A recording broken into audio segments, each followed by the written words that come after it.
పర్యటన కొనసాగుతోంది. ప్రధాని మోదీ 5 దేశాల పర్యటన కోసం నిన్న ఉదయం ఢిల్లీ నుంచి బయలుదేరారు. తొలుత ఘనా రాజధాని అక్రా చేరుకొని భారత ప్రధానిని అరుదైన స్వాగతం లభించింది. ఘనా అధ్యక్షుడు జాన్ ద్రమాని మహామా స్వయంగా విమానాశ్రయానికి వచ్చి మోదీని ఆత్మీయంగా స్వాగతం విశేషం. మోదీగా ఘన ప్రభుత్వం అత్యుత్తమ పురస్కారంతో సత్కరించింది.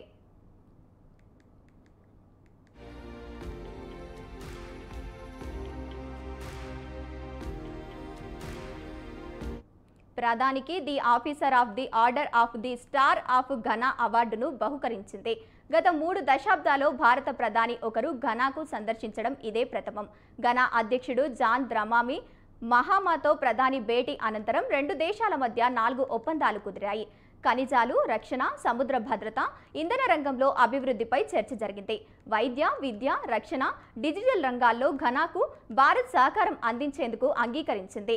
ఉభయ దేశాల మధ్య ద్వైపాక్షిక సహకారాన్ని విస్తృత స్థాయి భాగస్వామ్యంగా మార్చాలని నిర్ణయించినట్లు ప్రధాని మోదీ తెలిపారు.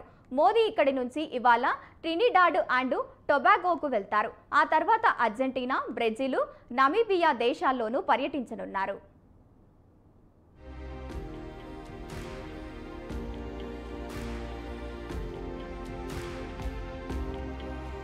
బ్రెజిల్లో ఈ నెల 6, 7 తేదీల్లో జరుగుతున్న 17వ బ్రిక్స్ శిఖరాగ్ర సదస్సుపై భారత ప్రధాని మోదీ కీలక వ్యాఖ్యలు చేశారు.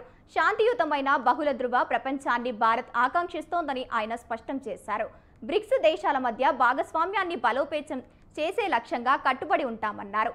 వ్యవస్థాపక దేశం హోదాలో ఆ కూటమి బలోపేతానికి అన్ని చర్యలను చేపడతామని మోదీ వెల్లడించారు. ఈ సదస్సు సందర్భంగా రియో డి జనీరోలో వివిధ దేశాలు ప్రభుత్వాధినేతలు ద్వైపాక్షిక అంశాలపై చర్చిస్తానన్నారు. బ్రెజిల్ అధ్యక్షుడు లూయిజు ఇనాసియో లూలా డసిల్వాతో జరిగే సమావేశంలో వర్తమాన దేశాలు బలోపేతంపై ముఖ్య చర్చలు జరుగుతున్నాయి.